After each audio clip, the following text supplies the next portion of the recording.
মৰমৰ ছাত্ৰ-ছাত্ৰীসকল আজি তোমালোকৰ আৰু এটা লেসন পঢ়াম এটো কবিতা হয় এটা সেকেন্ডটো দ্য ৰোড নট টেকেন বাসি নুলুৱা ৰাস্তাটো এটো লিখিছে কবি হল ৰবাৰ্ট ফ্ৰষ্ট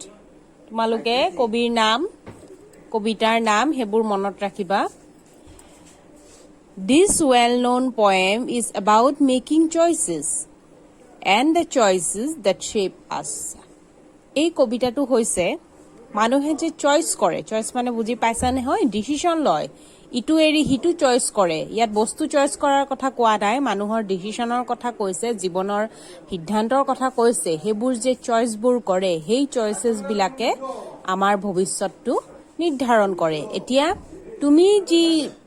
চয়েস কৰিবা হেতুই তোমাৰ ভৱিষ্যতটো নিৰ্ধাৰণ কৰিব তোমাৰ আগলৈ আহিবলগীয়া জীৱনটো তোমাৰ চয়েসৰ ওপৰত ডিপেন্ডেন্ট বুজি পালানে কথাটো এই কবিতাটো হেই চয়েসৰ ওপৰতে আছে যিটোৱে নেকি আমাক শেপ দিয়ে বা আমাক গঢ় দিয়ে Robert Frost is an American poet who writes simply but insightfully Robert Frost এজন আমেৰিকান পোয়েট তেওঁ সিম্পল কৈ লিখে কিন্তু ইনসাইটফুলি মানে ভিতৰৰ পৰা লিখে ভিতৰৰ পৰা ইনসাইটফুলি মানে অন্তৰ্দৰ্শন একদম মানে ভিতৰৰ মানে মানুহৰ কথা হেৰিখিনি লিখিব পাৰে এবাউট কমন অৰ্ডিনাৰী এক্সপেৰিয়েন্সেস সাধাৰণ আৰু যিবোৰ কমন যিবোৰ অভিজ্ঞতা হেইবোৰেৰে তেওঁ মানে এনেকুৱা ধৰণৰ পয়েম লিখি দিয়ে যিবোৰ নেকি মানে জীৱনৰ এটা ডাঙৰ শিক্ষা দি যায় তো পয়েমটো হৈছে মানুহৰ জীৱনত কৰা যিবোৰ চয়েস হেই চয়েসেস বোৰৰ ওপৰত এতিয়া পয়েমটোলে যাও Two roads diverged in a yellow wood and sorry I could not travel both মই এনেকুৱা এটা হালধীয়া হাবিত ৰৈ আছো মোৰ আগত দুটা ৰাস্তা আছে Two roads diverged দুটা ৰাস্তা মানে দুফালেদি দুটা ৰাস্তা মই মাজত ৰৈ আছো আৰু দুইটা ৰাস্তা সমান And sorry I could not travel both আৰু মই একে সময়তে দুইটা ৰাস্তাৰ ফালে যাব মই নোৱাৰো যিকোনো এটাহে মই লব লাগিব মানে কবিৰ বাবে সেই ৰাস্তা দুটা অচিনাকি তেওঁ কোনো দিনে গৈ পোৱা নাই কবিয়ে এনেকুৱা এটা এক্সপেৰিয়েন্সৰ কথা কৈছে যত তেওঁ এখন হালধীয়া হাবিত এনেকুৱা এটা পইণ্টত থিয় হৈ আছে যৰ পৰা নেকি দুটা ৰাস্তা দুইফাল দি গৈছে এই পেন্সিলটো দি মই দেখাই দিছো এটো চোৱা কবি ইয়াত ৰৈ আছে এফালে এটা ৰাস্তা আৰু দুইটা ৰাস্তাই একে যেন লাগিছে And be one traveler long I stood and looked down one as far as I could মই বহুত দূৰৰ পৰা ট্ৰেভেল কৰি আহিছো মই হলো ট্ৰেভেলাৰ ভ্ৰমণকাৰী মই অকমান তাত ৰলো আৰু চালো মই কিমান দূৰলৈ চাব পাৰো মই ইয়াত ৰৈ চালো যে দুইটা ৰাস্তাই দি মই কিমান দূৰলৈ চাব পাৰো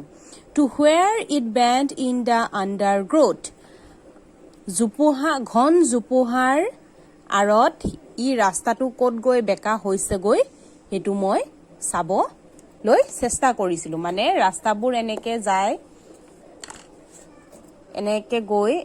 যায় নাই ৰাস্তাবোৰ এনেকে গৈ এফালে বেকা হৈ এফালে হেৰি হৈ যায় নহয় নাইকিয়া হৈ যায় নহয় এনেকে বেকা হৈ হেতু কথা কৈছে কবি ইয়াত ৰৈ আছে ৰাস্তাটো এনেকে বেকা হৈ যায় নাই হেতু কৈছে যে মই দুইটা ৰাস্তাৰ জোপোহাৰ মাজলৈ এনেকে বেকা হৈ যোৱা দখৰ মই চাবলৈ ধৰিলো কলৈকে মই চাব পাৰো জলৈকে মই চাবলৈ ধৰিলো ফাৰ্স্ট স্টেঞ্জাটো এইখিনি হলে সেকেন্ড স্টেঞ্জালে যাও বলা Then took the other just as fair তেতিয়া মই এটা ললো হেতু নেকি ধুনিয়া আছিলে fair and having perhaps the better claim আৰু হেতুৱে মই লব লগা ধৰণৰ আছিলে because it was grassy and wanted wear ৰাস্তাটো কি আছিলে ঘাঁহ হৈ আছিলে আৰু তাত কোনেও গছকা নাই মানে কোনো অহা যোৱাৰ চিন নাই আৰু ৰাস্তাই দি অহা যোৱা কৰিলে এটা চিন বহে কিন্তু হেই হাবিৰ যিটো ৰাস্তা আছিলে হেই ৰাস্তাটো কোনেও ইউজ কৰা নাই তেনেকুৱা যেন মোৰ লাগিল wanted wear মানে had not been used নকৰা Though as for that the passing there had warned them really about the same. যদিও দুইটা ৰাস্তা দেখিবলৈ প্ৰায় একেই আছিল হলে কবিয়ে মানে দুটাৰ ভিতৰত এটা ৰাস্তা সিলেক্ট কৰিছে যিটো নেকি অলপ গ্ৰাসি আৰু ইউজ নকৰা যেন লাগে কিন্তু লগে লগে কবিয়ে এটো বুজি পালে যে দুইটা ৰাস্তাই চোন দেখিবলৈ প্ৰায় একেই মই কেনেকেনো ঠিক কৰিম তো এই ৰাস্তাৰ পৰা ৰাস্তাটো হল এটা অজুহাত এটা বাহানা ইয়াত জীৱনৰ ডিসিশনৰ কথা কৈছে কেতিয়াবা এনেকুৱা পৰিস্থিতি আহে যে চয়েসেস কৰোতে আমি মানে বৰ মানে বিপাঙত পৰিবলগীয়া হয় ভাবিবলগীয়া হয় যে কোনটো লম এটো লম নে হেতু লম হেতু ললে ভাল হ'ব নে এটু ললে ভাল হ'ব যদি এটু ললে বেয়া হয় মানে কি মুশকিল হৈ যায় চয়েস কৰিবলৈ বুজি পালানে জীৱনৰ যিখিনি ডিসিশন সেইখিনি ডিসিশনৰ কথা কৈছে দেই ইয়াত কবিয়ে ৰাস্তা বুলি এক্সাম্পল হে দিছে মানে পয়েমটোত and both third হেৰিটোত যাওঁ বোলা and both that morning equally lay in leaves no step had trodden black সেই দিনাখন ৰাতিপুৱা দুইটা ৰাস্তাইদি কিন্তু কোনো যোৱা নাছিল যেনেকে গছৰ হাপাত হৰি পৰিছে তেনেকে পৰি আছে কোনেও গছকি ভাগিও দিয়া নাই মানে কি দুইটা ৰাস্তা ইউজ নকৰাই হৈ আছে কত আছিলো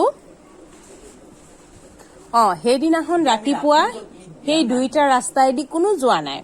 পাতবোৰ যেনেকে পৰি আছে তেনেকেই পৰি আছে ট্ৰডেন ব্লেক মানে ইউজ নকৰা মানে মানুহৰ গছকত সেইবোৰ ভাগি যোৱা নাই Oh, I kept the first for another day. Yet knowing how way leads on to way, I doubted if I should ever come back. Oh, মই প্ৰথম ৰাস্তাটো বেলেগে দিনা আহিম বেলেগে দিনালে থলো যদিও নাজানো যে মই যিটো ৰাস্তা বাছিম সেই ৰাস্তাটোৱে মোক কলৈ লৈ যাব লিডস অন টু ৱে মানে কলৈ মোক নিব হেতু মই যদিও নাজানো কিন্তু মই বেলেগ সেই প্ৰথম ৰাস্তাটো মই চুজ নকৰো মই চুজ কৰা ৰাস্তাটো কলৈ মোক লৈ যাব হেতু মই যদিও নাজানো মোৰ সন্দেহ হৈছে যে মই আকৌ উভতি আহিব পাৰিম নেকি সেই ৰাস্তাটোৱেদি গলে মই আকৌ উভতি আহিব পাৰিম নেকি হেতু মোৰ ডাউট হৈছে তেনেকে কবিয়ে মানে এটো থাৰ্ড স্টেঞ্জাটোত তেওঁৰ মনত মানে নানান প্ৰশ্ন উদয় হৈছে যে মই যে এটো চুজ কৰিলো হিটু বাদ দিলো হিটু ৰাস্তা মই বাদ দি এটা চুজ কৰিলো সেই ৰাস্তাটোৱেনো মোক কলৈ লৈ যাব মোক যদি মই হেতু নাজানো আৰু মই উভতি আহিব পাৰিম নে নোৱাৰিম হেতু সন্দেহ হলে থাৰ্ড স্টেঞ্জা হল ফোৰ্থ টু সোৱা I shall be telling this with a shy, somewhere ages and ages hence. মই এই কথাটো মানে এই এক্সপেৰিয়েন্সটো দুটা ৰাস্তা যে পাইছিলো এটো কেতিয়াবা মই সমুনিয়া কাঢ়ি কম বহুত বহুত বছৰৰ পিছত হয়তো মই কম shy মানে with a shy এটো মানে সুখেৰেও shy সমুনিয়া কাঢ়ে বা দুখেৰেও সমুনিয়া কাঢ়ে মই হ্যাপিলিও সমুনিয়া কাঢ়িব পাৰো মানে এটো বুজাইছে মই সুখী ভাবেৰেও মই এই এক্সপেৰিয়েন্সটোৰ কথা ক'ব পাৰো বা দুখ মনেৰেও এই এক্সপেৰিয়েন্সটোৰ কথা ক'ব পাৰো এটো ভৱিষ্যতে হ'ব সেই বিষয়ে মই নাজানো বহুত বহুত বছৰৰ পিছত মই এই অভিজ্ঞতাটোৰ বিষয়ে হয় সুখেৰে কম নহয় দুখেৰে কম উইথ এ shy মানে হুহ বুলি কয় যে মানুহে হুমুনিয়া কাঢ়ে হেতু কথা কৈছে Two roads diverged in a wood and I took the one less traveled by. দুটা ৰাস্তা এটা হাবিত দুভাগ হৈ গৈছে আৰু মই হেইটো ৰাস্তা বাছি ললো যিটো নেকি কম ট্ৰেভেল হৈছে মানুহে কম ট্ৰেভেল কৰিছে আৰু মই যিটো কম ট্ৰেভেল হৈছে সেই ৰাস্তাটো মই চুজ কৰিছো and that has made all the difference আৰু মই চুজ কৰা ৰাস্তাটোৱে হয়তো পাৰ্থক্য আনি দিব কিবা নহয় কিবা মোৰ জীৱনত হলনি কৰিব কিবা নহয় কিবা মোক ডিসিশন মানে মই লোৱা ডিসিশনটোৱে মোৰ জীৱনত পিছৰ জীৱনতো প্ৰভাৱ পেলাব হেতুৰ ফলাফল মই পিছত পাম তাৰ মানে কবি এইটো বুজাইছে যে তেওঁৰ দুটা অপচন আছে দুটা অপচনৰ প্ৰথম অপচনটো যদি চুজ কৰিছে তেওঁ সেই প্ৰথমটোৱে তেওঁৰ জীৱনটো অলপ বেলেগ ধৰণে নিব যদি দ্বিতীয় অপচনটো চুজ কৰিলেহেঁতেন তেতিয়াও তেওঁৰ কবিয়ে সেই অপচনটোৱে তেওঁৰ জীৱনটো আৰু কিবা বেলেগ ধৰণেৰে নিব মানে বেলেগ বেলেগ চইচেছে বেলেগ বেলেগ জীৱনটো গঢ় দিয়ে হেতু কথা বুজাইছে ইয়াত মানুহৰ জীৱনৰ লগত ৰিলেট কৰিবা এটো হাবি আৰু ৰাস্তা এটো কবিয়ে লিখিছে কবিতাটোত কিন্তু ইয়াত মানুহৰ জীৱনৰ হৈতে ৰিলেট কৰিছে যে বুজি পাইছাই যে তুমি যেটো চইচ কৰিবা হেতু চইচেছ তোমালোকে পিছলৈও হেতু চইচৰ ওপৰতে তোমাৰ পিছৰ জীৱনখিনি হেতু বেসিছত হ'ব হেতুৰ ওপৰতে তোমাৰ পিছৰ জীৱনটো হ'ব হলে কবিতাটো যদি এই চাৰিটা স্ট্যান্জাত আছে তো চাৰিটা স্ট্যান্জাৰ এখিনি মই কলো আৰু যদি তোমালোকৰ কিবা বুজি নোপোৱা থাকে তোমালোকে হুদিবা ভিডিওবোৰ চাই কেনেকুৱা লাগিছে মোক কবা কোৱেশ্চন আনসাৰবোৰ দি দিম আৰু এটোৰ ওয়াৰ্ড মিনিং কিছুমান আছে বাৰু হেখিনি মই লিখাই দি দিম আৰু কোৱেশ্চন আনসাৰ আছে ইয়াত বেছি কোৱেশ্চন আনসাৰ নাই 1 2 3 আৰু 4 চাইলিকেহে আছে এই দুটা কৰিবলগিয়া নাই এটো নালাগে কৰিবলৈ এই প্ৰথমৰ গিটা চাৰিটা এই 4 নম্বৰ লৈকে মই এখিনি দি দিম তোমালোকক ঠিক আছে বাৰু হ'ব